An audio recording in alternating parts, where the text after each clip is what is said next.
here in a dream. I'm just stuck here in a dream.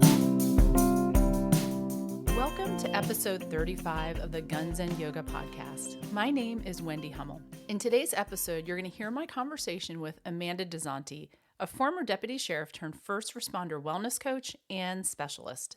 Amanda actively works towards giving first responders a way to manage chronic stress and mitigate the effects of working in a trauma-rich environment. Amanda shares her personal story of burnout and post-traumatic stress, which ultimately led her to leave the job the same year she was named Officer of the Year. She's a certified yoga instructor and wellness coach, helping individuals and agencies beat the burnout. So much of what Amanda discussed really hit home for me. Until recently, I haven't really talked very much about the end of my career because, quite honestly, it was just too hard for me. Over these past few years, I have done some really deep personal work to kind of get at the root of some of the issues I had when I did retire. And I have found that the more I discuss it, the more I shine light on it, the more I accept it, the more I speak with others willing to share and be brave and share their own stories, the easier it's become for me to share mine. In fact, when Amanda was describing her exit from law enforcement, and she said, quote, "It was either me or the job, and I chose me." Whew, I felt a flash of deja vu when she said that. I was also named Officer of the Year in 2018, the same year that I ended my career, which was not planned. This realization reinforced the importance to me of sharing our stories. Amanda and I have very different stories. We live in different states. We come from completely different generations. But the common thread is we have similar emotions and experiences and feelings. Lately, a lot of my personal work has to do more with the end of my career and how the grief of retirement impacted me. I became interested in first responder wellness years before I exited. But the organizational betrayal, moral injury, and lack of agency that I felt that I had over my own situation, it was led to what I call my demise. But what has subsequently inspired my path to well-being, this podcast, and everything that I do, supporting others in the retirement stage has really become important to me, whether that be years prior, during, or after you decide to pull the plug. I'm in the process of creating a program for the soon-to-be or retired responder. I have seen firsthand the power of healing in a group setting in my year-long Radical Resilience coaching program, and I'm really excited to announce my next offering very soon. I'll put a link in the show notes for our Missouri first responder listeners. I am working with the team at Pause First to put on a free, let me say that again, absolutely free, grant-funded overnight retirement seminar in Branson, Missouri this December. It's going to open up at the end of October to all other states who may be interested, so stay tuned. What's unique about this event is that it's also open to significant others, so stay tuned for more information on that. One of the intentions of this show is to share resources and programs for support and first responder wellness coaching has been surfacing in recent years. But what do we really know about it? Just like everything else I do, prior to becoming a first responder coach myself, I became curious. What does a coach do? What's the difference between a coach and a therapist? Do first responders really hire coaches? So in our conversation, Amanda and I covered this topic at length. And what you will learn is that each coach, just like choosing a therapist or a personal trainer, has their own unique set of backgrounds, qualifications, and life experiences. And it's really on you to make sure that who you hire is a good fit for you. This is why I like to speak with, promote, and collaborate with other first responder coaches like Amanda who are doing amazing work and who are truly in it to help first responders. Not every coach is for everyone. In fact, I spoke with another first responder coach in a previous episode when I interviewed Roger Rugi, and I'll make sure I put that link in the show notes. Amanda is really, really good at what she does. She has a way of integrating her knowledge of neuroscience, yoga, trauma, and more into the framework that she offers. She integrates affirmations, daily micro challenges. She provides a workbook, meditation, and so much more for her clients. Amanda does frequent videos on TikTok that I find both impressive and entertaining. She balances important content with humor and knows how to attract her tribe.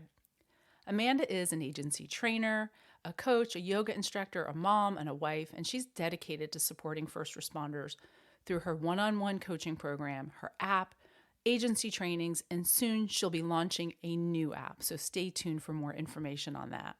I hope you enjoy the show and check out the show notes for ways to find Amanda and all the resources mentioned in this podcast. Welcome to the show, Amanda. Thank you. It is so exciting to be here.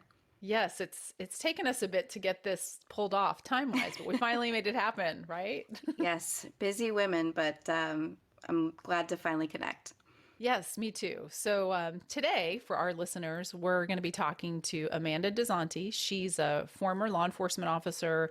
She's a yoga teacher. She teaches meditation, mindfulness, lots of different things. She's a wellness coach. So I'm really excited to talk to her today. And I think she's got a lot of good information and things to share with us. So Amanda, if you could start out and just kind of let us know a little bit about your background. And of course, I'm sure you probably get this question all the time, but start us off with your decision to become a law enforcement officer.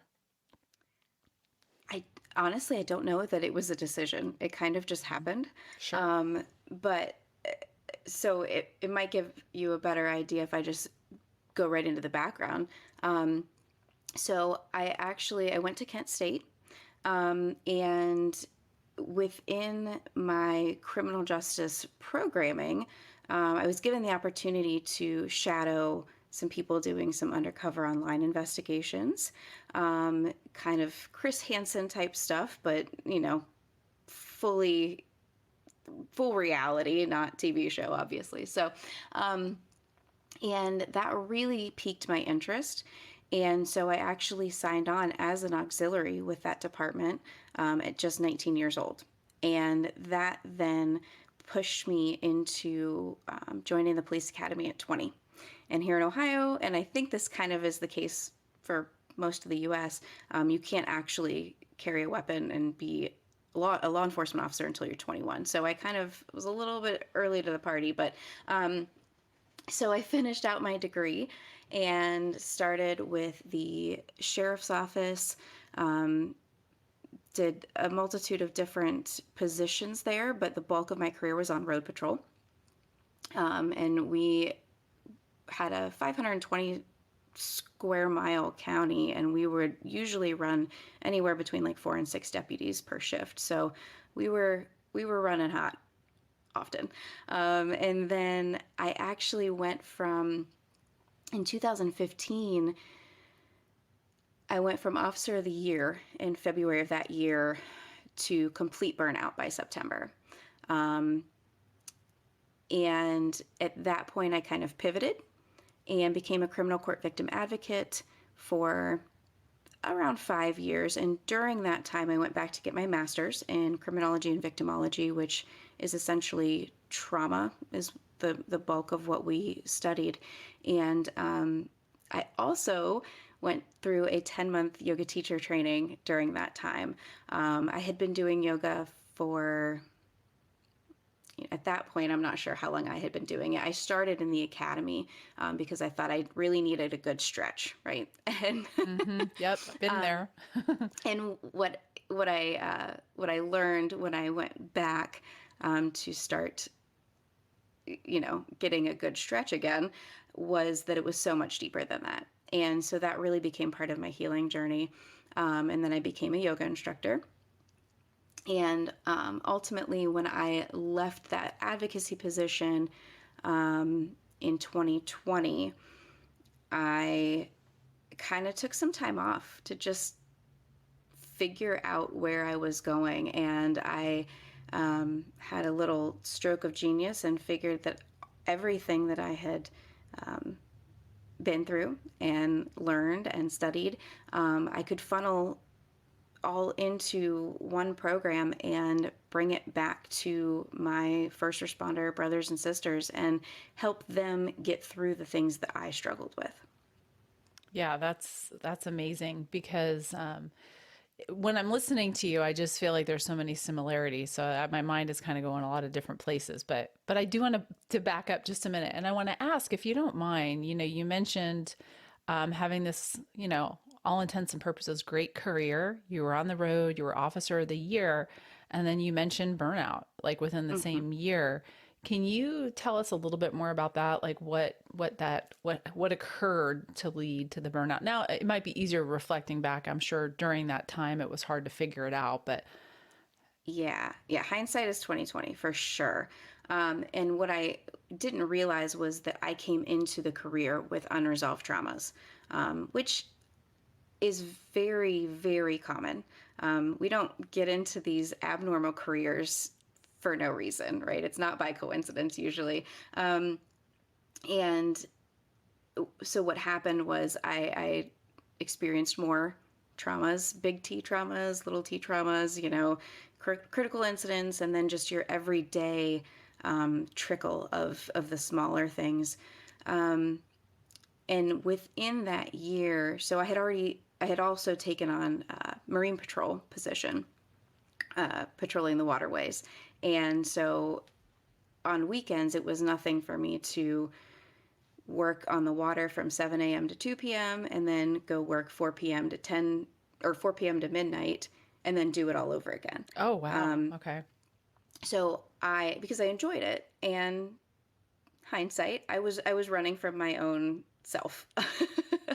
um, but what that really looked like during that time was I really dove into the deep end quickly within my career, and I started to see breakdowns of things in my performance. I wasn't getting reports in on time. I wasn't focused.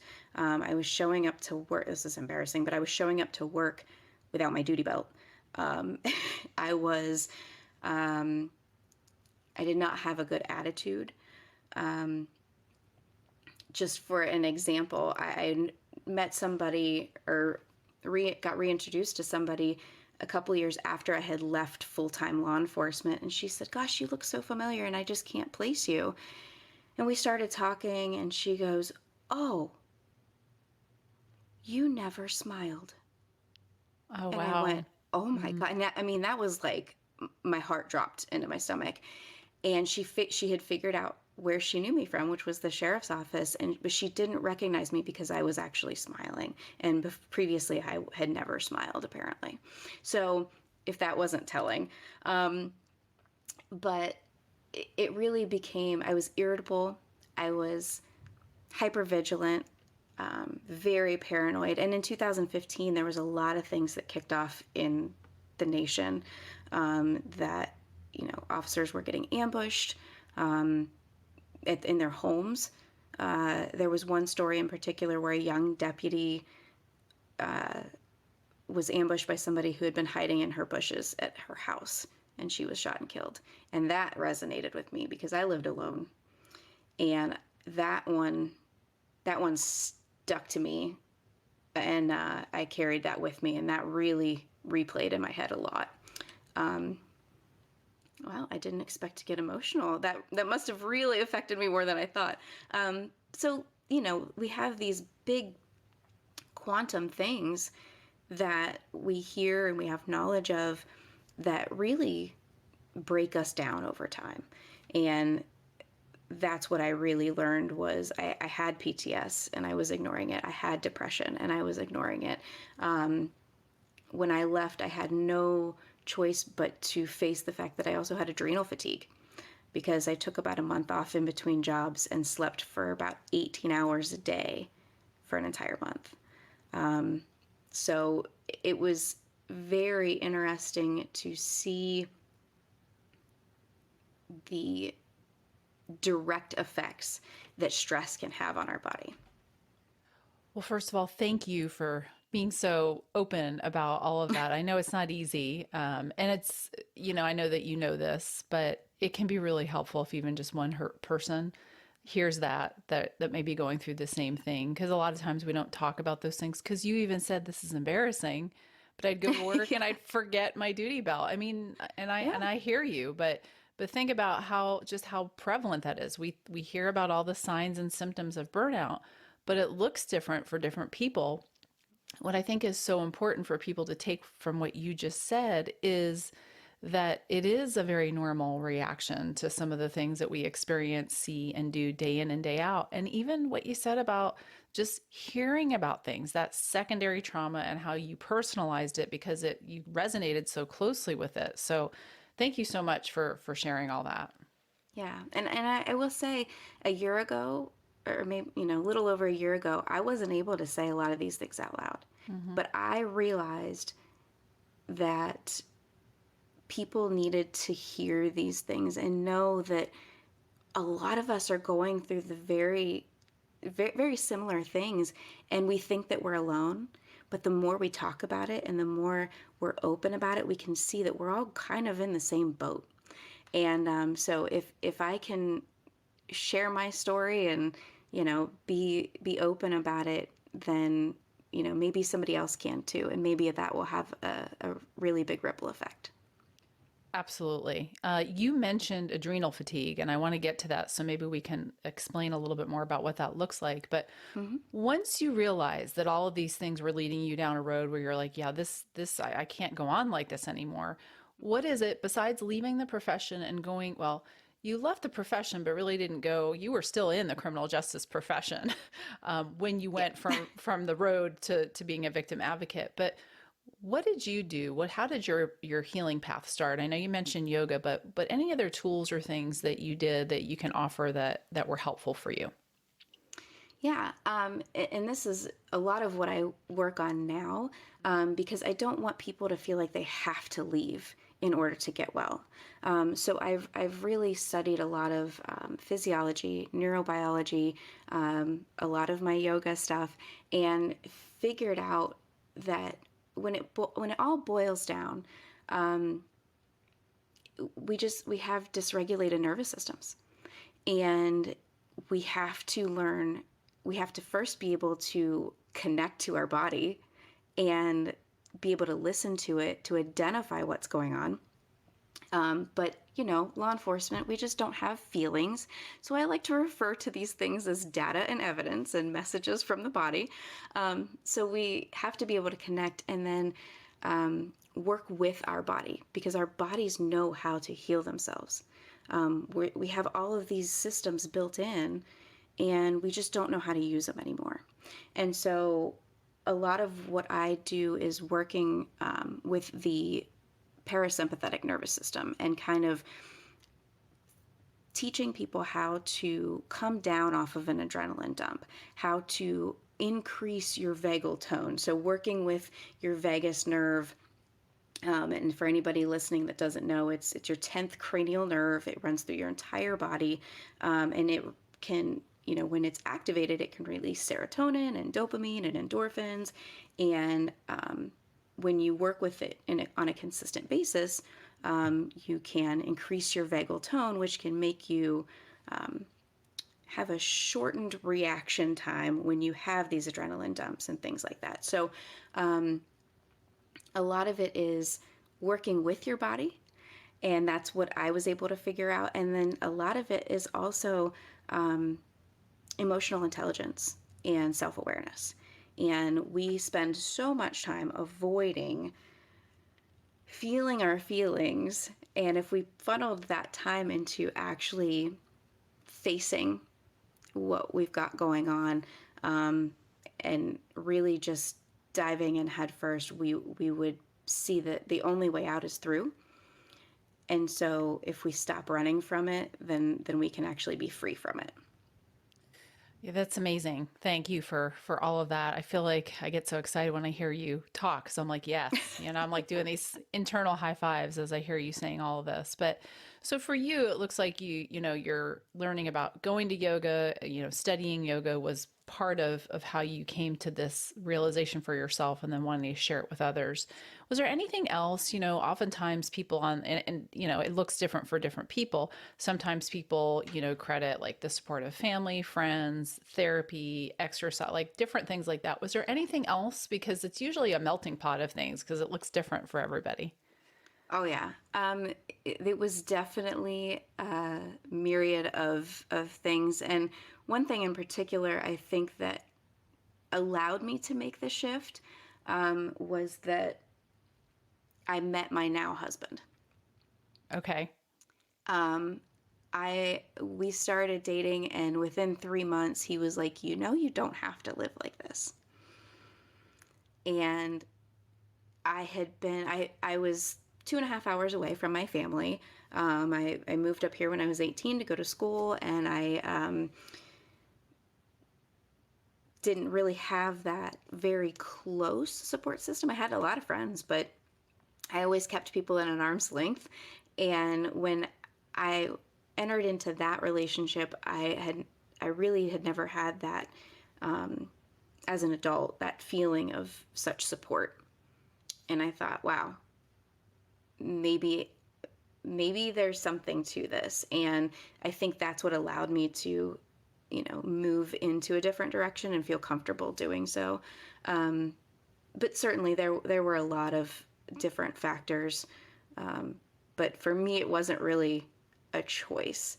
And I don't talk about it often, but if it helps somebody, there was a time where it was either me or the job. Mm-hmm. And I chose me. And I don't ever want anybody to have to get to that point. But if they do, I hope that they choose them too. Yeah. And again, thanks for sharing that, because like you said, I mean, it's everybody is has a different story, has different experiences that land us in this career. And depending on who you are and where you're at with all of this, you can decide to leave or you can decide to stay. There's no right or wrong answer. But I think the big takeaway is you need to take care of you. You're the priority, Mm-hmm. and not the job. Because what I have seen, and I've lived it, is that we put our job before everything else, which is, we all know that that's not the best way to live. And some of us learn the hard way and figure things out. Hindsight's 2020. Right. And that's really what I'm trying to help people avoid. They love the job so much, and the thought of not having that work family and having this deep purpose that they feel within the job is terrifying. And so if I can help them navigate the stressors and mitigate the trauma to stay in the job, then that's pure gold for me.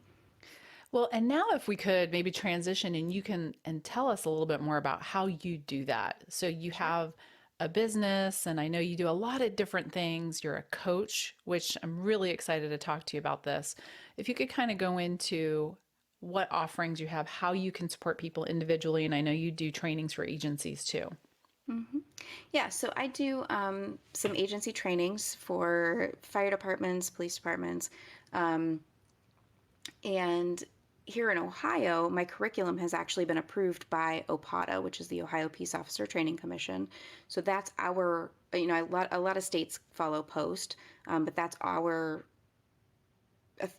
regulating authority on all law enforcement training. So it was a really big deal that my curriculum got approved for officer personal wellness for continuing education hours. Yeah, congratulations. That is a big deal. Thank you. Yeah, I was very excited because I think that I was excited that OPATA is even offering it. And then, of course, I was excited that my stuff got approved because it's so needed. So I go to different agencies and I do that. I do speaking engagements. I've had a few just speaking at conferences and stuff, which has proven to be a little more powerful because I think it's almost a little sneaky. They don't come into it knowing what they're going to get. And then so they're more open, right? And with this crowd, that's important.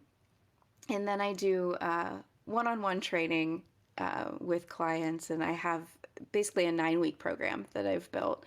And it all feels very organic as you're going through it because I kind of let the client lead. But I have built a framework that has proven to be very effective to really allow people to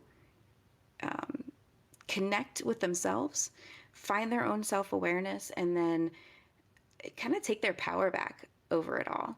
And that seems to be the most important, because I feel like sometimes we go through life and everything's so fast-paced that we feel like we're just kind of bouncing into the walls and just trying to get where we're going. And when you can really shift your perspective and see things in a way that, you create your own sustainable systems on how you operate, then it gives you, kind of just bolsters you up and gives you a little more authority over your own life.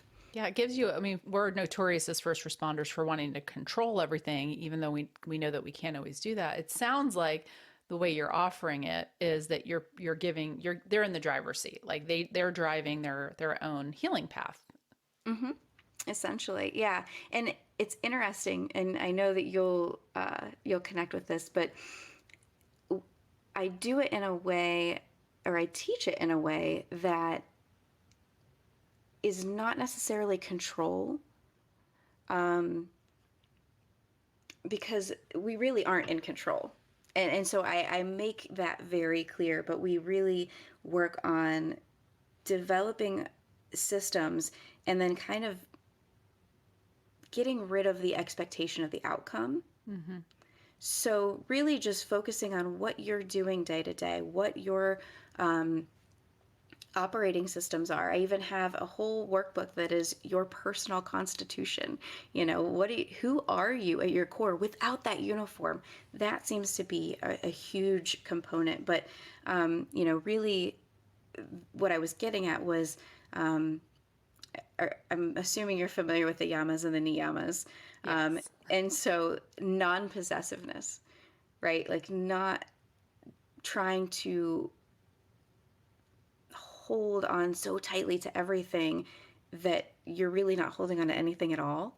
And I hope that's making sense, because I'm trying not to give it all away, but Yeah. Well, and it sounds a lot like just being mindful. For maybe people can maybe resonate with that. It's just, operating in the present moment and no judgment. And again, like you said, even though there may be a particular thing that you want to occur, not holding on so tightly to what that end result is. Right. Being content within yourself either way. Mm-hmm. And that's huge. Right. Because we put a lot of expectations on ourselves. So without, like you said, giving too much away, if someone hearing this is like, okay, I want to work with Amanda, I need some help. I need some guidance. And two questions, I guess. First is, what is the difference between the work that you do and maybe going to a therapist? And then part two is, what does it look like? You said it's a 9-week program. Mm-hmm. I'm assuming there's like an app or a website, and then how much one-on-one time do they get? I know that was a lot, but can you go into it for us so we understand, like, sure, what that looks like? Yeah. So I always make it very clear that I am not a mental health clinician. Mm-hmm. And, some people, that might be a pro or a con for some people, depending on, where they're coming from. I do make sure that I vet people out pretty well, because if they need that next level of care, then they need that next level of care. And I know where my threshold is, and I want to be very ethical and, fair about it. And so if they need that, then I will help them find that. And I will help them find somebody who is, a licensed therapist that is first responder friendly. But with me, it's a different experience. It's not just sitting down an hour a week. This is an intense experience. So the 9 weeks, it starts with weekly hour-long sessions over Zoom, or most of my people are all over the country. So we usually do Zoom. And then every weekday they get a micro challenge, something to focus on or think about for the day. And they have access to me through an app called Voxer. Almost anytime, really. It doesn't always mean I'm going to respond, but weekdays I will always respond. And then I do have a mobile app that houses all kinds of my own guided meditations, affirmations, which really, I'm surprised, but the clients that I've had thus far love the affirmations. Maybe a little more so than the meditations, because they're quicker and you don't have to sit still. Yeah. But So they would get, they get full access to the app and all of that. Um, and there's different workbooks. And right now I'm currently developing a self-paced program. So I'm taking the same framework, which is my combat method, to connect, offload, motivate, build, align, and then transition into self-coaching. And that's also going to be a 9-week program, but it'll be something that they can, they get access to on the website and the app and move through it kind of at their own pace. Because a lot of times people will come to me and they're like, I work 75 hours a week. I really want to do this, but my schedule is not going to align with yours. And those are the people who probably need it the most because they're on the brink of burnout, I'm sure. So I'm really excited to be offering that soon, building that up, and it'll have training videos and workbooks. There's going to be a VIP version that I'm bringing in like experts on different niche topics like addiction. I will have a chaplain doing a little training, the importance of physical fitness and things like that. So a lot of irons in the fire, but they all center around, being able to connect, offload, motivate, build, and align. And then the most important piece, I think, is being able to take all that and move it into self-coaching and be able to hold yourself accountable in a very non-judgmental way. Yeah, I mean, that's what it's all about, because at the end of the day, who are we left with? Ourselves. So that's really great that that's kind of the ultimate, end goal. And sometimes I don't like to necessarily use that word, but really it's what it sounds like it is with your guidance. So this is so cool. Now, if people want to find you and they want to work one-on-one with you, I'm assuming this is just something that they're doing on their own, or is this something that you've been able to offer agency-wide so that this is a service to people, or what does that look like? So the one-on-one coaching, I mean, my clients are just individuals that have reached out to me on their own. I think in the works in the future, I could definitely see some kind of a group coaching situation, and maybe facilitating something like that. But I'm a little over a year in, and I'm a one-woman show, so It's a thus lot. far everything has been keeping me very busy. But I definitely foresee something like that, where a whole shift or an agency could move through it together. I think that really has a lot of potential for some big impact. So it's potentially in the works. Yeah, great. And for those listening, so we already discussed you're a yoga teacher, you've studied a lot of other things. What do people have to know about, like, what kind of credentials or training, besides obviously all of your life experiential experiences, does somebody need to be a coach, or is there anything that prepares you for that role?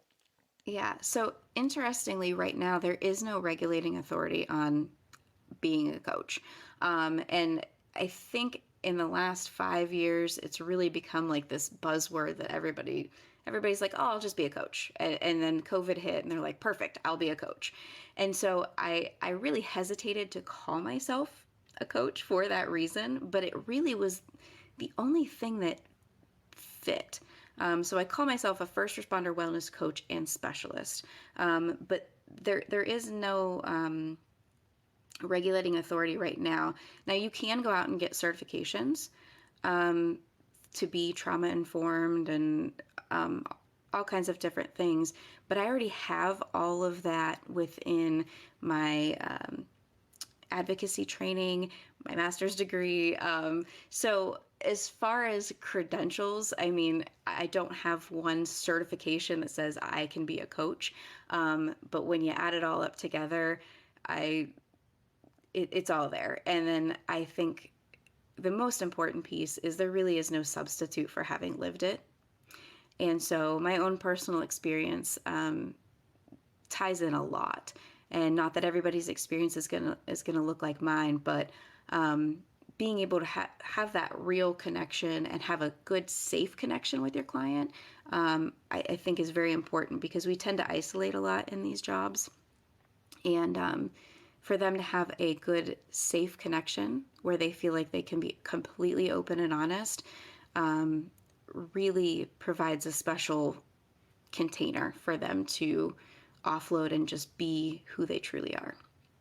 Well, yeah, and what you said is no different than a lot of other professions, which a lot of people don't realize. Like, there's not necessarily, even though you and I are yoga teachers, and you may be affiliated with Yoga Alliance like I am, but there's still no governing body over somebody teaching yoga either, or depending on what state you're in, massage therapists. So, that's why I wanted to ask you that. I knew the answer, but I wanted people to hear that really it's just like anything else. When you're looking for someone, a coach, or somebody to guide you, it's so important for that connection, because not every person or every coach or even every therapist is going to be for everyone. And so it's important to do your homework and vetting. And I assume, and I should have probably looked before we started, like, you have maybe testimonials from clients, and that could be a good way if somebody is looking to work with you, is to look and see what other people have said about working with you. And really that goes for anything else. Yes. Yeah. There's some on the website. And I have more that I need to get on the website, but, yeah, the results that my clients have had, as a result of them leaning in and doing the work has really been, tremendous. And I am always,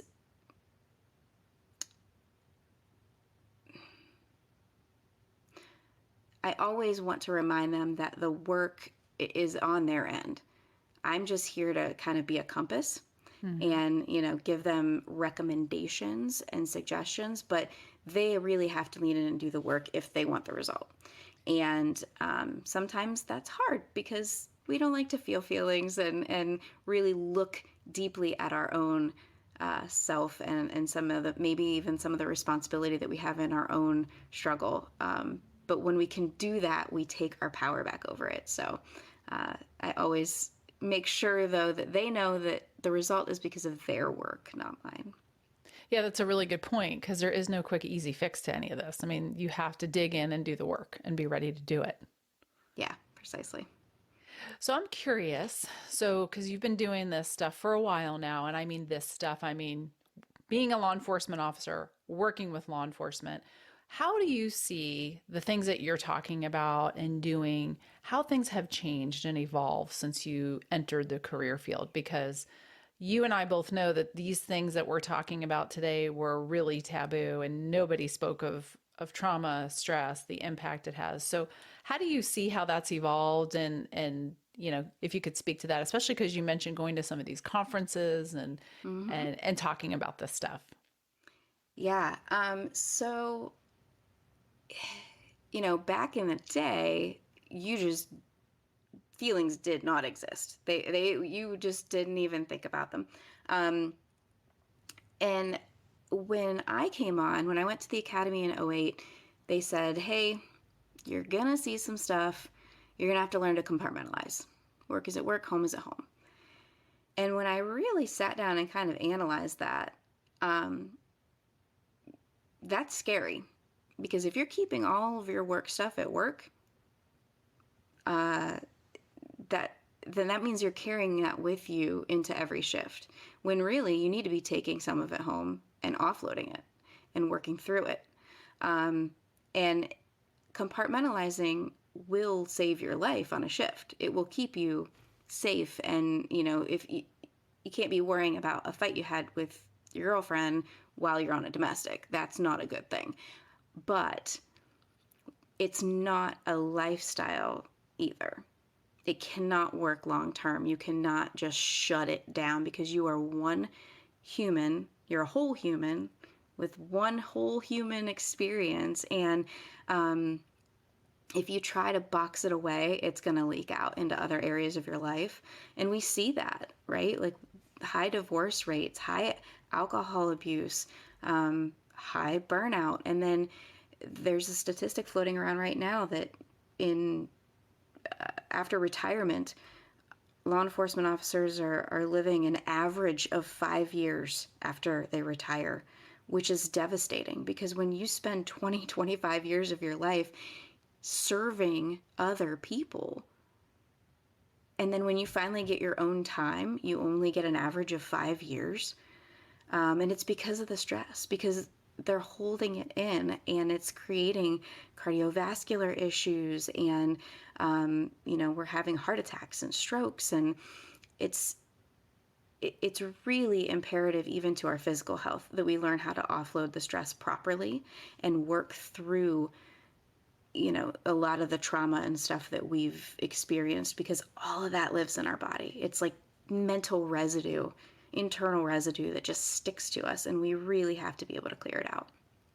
Are you noticing that more people are a little bit more open and receptive, or do you still think that people are resistant to hearing this?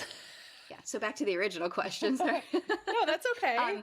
Yeah, so like I said, in '08, when I went through it, it really wasn't talked about much. And even when I left in 15, I don't think that it was, I think it was kind of like a seed that had been planted, but we really weren't, we were kind of just appeasing people.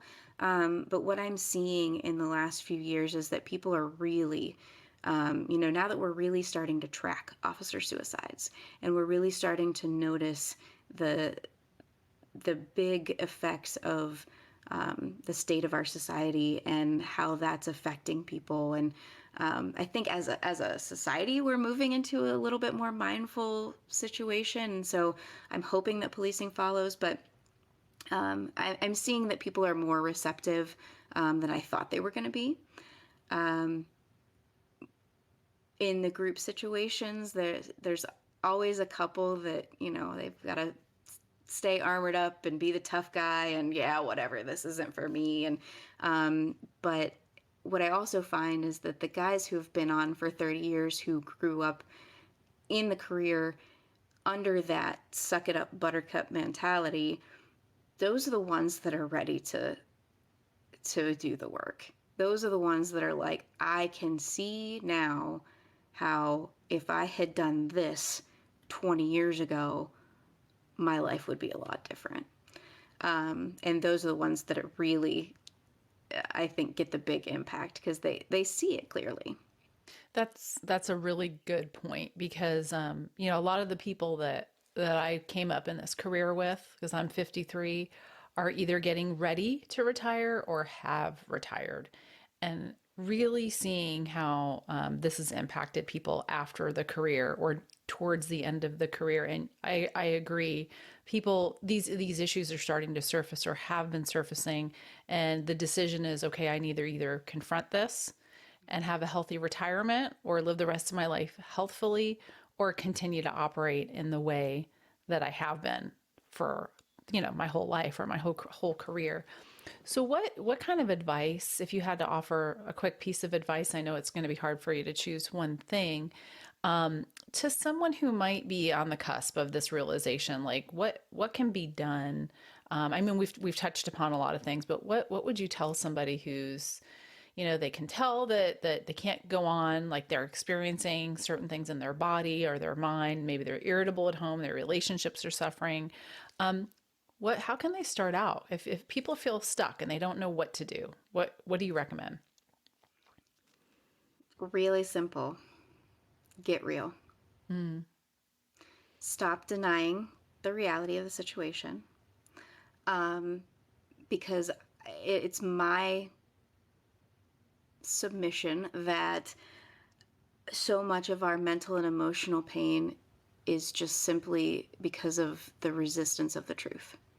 And once we start, and once we start to allow ourselves to kind of peel off that armor a little bit, the ego and the, putting on a show and a charade, or maybe just being the tough guy and thinking that you have to carry it all. You don't. There are a lot of us to help you carry it. And but it really just starts with being very honest with yourself and not being afraid, because, we're not afraid of anything, right? Except feelings.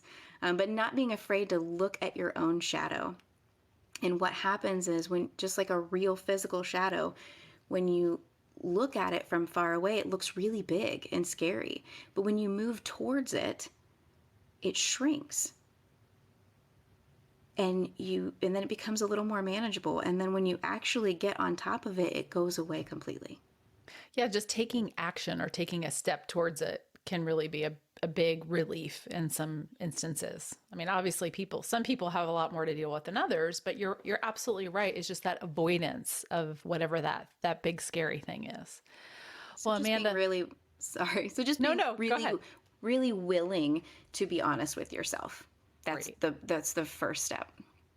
Well, what I was going to say, I wanted to wrap everything up because I know that we've been talking for a little bit, but I really appreciate your time. And this is really exciting to me because I do think that this is a trend that for the future. Then really offering different resources for officer wellness as things begin to evolve and change. Because again, not everyone will seek out a therapist, and I think it's important for people to understand what the distinction is, like you did, and to know exactly what you offer, and they can make that informed decision about their own healing. Like there's not just one thing. There's not just the answer is going to see a therapist, which I think is extremely valuable, but there's so many other things that people can do to help themselves and to become, more mentally, physically, spiritually well. So how can people find you? Like, what are all the ways if somebody wants to chat with you or work with you, how can they do that? Well, everything is linked up in or on my website, which is lifesaverwellness.com. And that's probably just the easiest place to start. All my social media is linked up there. There's forms that you can fill out if you want more information. There are forms that go directly to me if you want to book a free 15-minute knock and talk to talk about one-on-one and what that would look like for you. That's right? awesome. So when that's essentially what it is, right? So it's, just a little 15-minute chat to see if this would even be something for you. And if we could work well together. And then at that point, I could, kind of create your client journey and then go from there and see if you like what I put out. And but yeah, it's all linked up on my website. That's probably the easiest place to mill around and see, if you've got the Instagram, it's on there, or whatever, it's all there. So that's probably the best place to start. Great. And I'm going to ask you one last thing to share with everybody. I find that people who are doing this kind of work, we all can learn from each other. So if you had to share, and I don't mean to put you on the spot, like a really good besides your website, okay, Sure. like a good resource, like a book, a podcast, something that you would find extremely valuable to recommend to somebody else who might be interested in this kind of work. Well, that's might be tricky because I come from it with a lot of different angles. I put a lot of different disciplines together to create what I'm doing. What book are you reading, or what's the last book you read? Maybe that might be easier to answer. Atomic Habits by James Clear. I love that one. Yes. That has really been interesting and eye-opening because we are goal setters. He talks about, setting goals versus creating sustainable systems. And goals are not always super beneficial in the long run. So creating those sustainable systems is really important. That's the last book that I read. I don't know if, maybe your audience, because of the yoga part, would be open to the Yamas and Niyamas by Deborah Adele. It is a very easy read. It is not woo-woo. It is very down to earth. She gives very clear examples of how to incorporate these things into your day-to-day life. That is something that I recommend to my clients that I think would be open to it. But that has been really a book to live by. And I read it several years ago, and I have reread it several times since.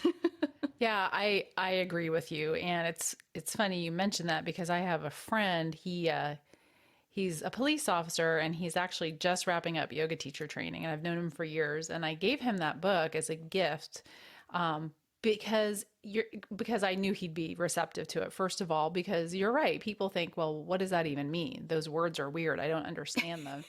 So, and I'm sure you've experienced this too. And it's not so much the words, the Sanskrit, it's the meaning behind it and just being able to package it in a way so it's that underlying philosophy and intention that people get. Because you're right, it is very, very, I think, practical and applicable to law enforcement or really to anybody. Yeah. And it really allows you to look at life in a way and use a certain perspective to where you can just navigate things with more ease. And that, isn't that the goal? Yeah, to, exactly. to reduce the struggle. And so I have found that book to be very powerful for myself and anybody that I've recommended it to that is open to it. Yeah. And one of the things that's so great is that it gives you things to consider at the end of each chapter, like things to journal on or reflect on. So you don't just read it and move on. The intention is to read it, kind of absorb it and, see how it applies to you in your life. So that's a really good recommendation. It's one of my faves. Yeah, you and I both. All right, great. Well, thank you so much, Amanda. It's been a pleasure. I could talk to you forever, but maybe we'll have you back on and we'll talk some more about some yoga and some other Cool. things that you're working on. So we Yeah. appreciate it. I feel like there's some unfinished business, so we could definitely do a sequel. I would be down for that. Definitely. Yes. Take care. Me too. I hope you enjoyed the show. As always, please share, subscribe, review. Be sure to see the links in the show notes for resources mentioned in this episode. As always, please feel free to reach out to me on email, wendy@bluelineyoga.com, again, for questions, suggestions, or comments. I love hearing from you. And remember, we are better together.